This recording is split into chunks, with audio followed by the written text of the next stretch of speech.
مسجد میں تو کندھے سے کندھا ملا کر نمازیں تو ادا کر لیتے ہو، مگر جب مسجد سے باہر نکلتے ہو تو تم انتشار کی کیفیت میں مبتلا ہو جاتے ہو۔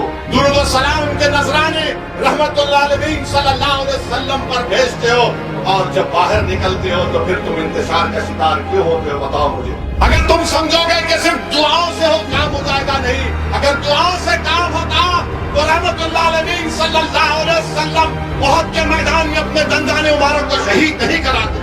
تم دعا کرو اور میدان میں نکل کر دعاؤں کو آزماؤ تو صحیح کبھی کہ یا اللہ میں نے تیرے سامنے میری مصیبت کو بیان کیا، اب میں جنید اور نصیر کے حق کے لیے لڑوں گا، پروردگار میری مدد تو فرما۔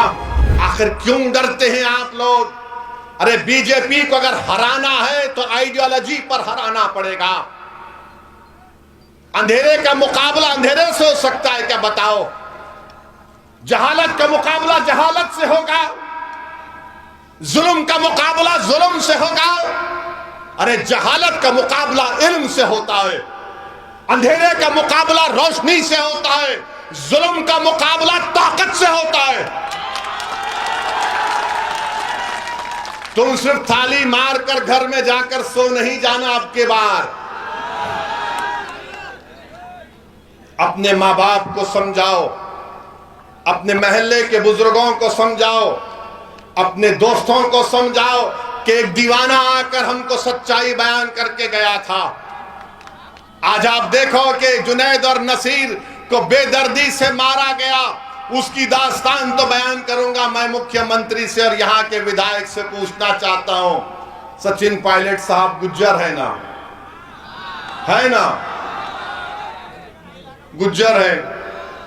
میں جو گجروں کے نیتا ابھی اس دنیا میں نہیں ہے، میں ان کو سلام کرتا ہوں، کروری سنگھ بینسلا صاحب کو۔ انہوں نے گجروں کے لیے جو کام کیا، انہوں نے گجروں کو ایک مقام دیا، ایک عزت دی، ان کو طاقت دی۔ مگر آپ مسلمان کیا کر رہے ہیں؟ مسجد میں تو کندھے سے کندھا ملا کر نمازیں تو ادا کر لیتے ہو، مگر جب مسجد سے باہر نکلتے ہو تو تم انتشار کی کیفیت میں مبتلا ہو جاتے ہو۔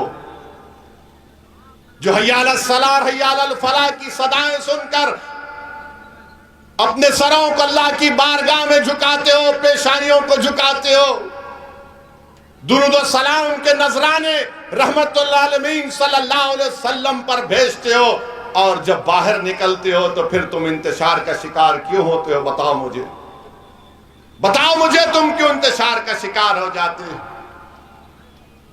کیا تمہاری دعاؤں میں طاقت نہیں رہی؟ ارے تمہاری دعاؤں میں طاقت ہے، تم دعا کرو اور میدان میں نکل کر ان دعاؤں کو آزماؤ تو صحیح کبھی کہ یا اللہ میں نے تیرے سامنے میری مصیبت کو بیان کیا، اب میں جنید اور نصیر کے حق کے لیے لڑوں گا، پروردگار میری مدد تو فرما۔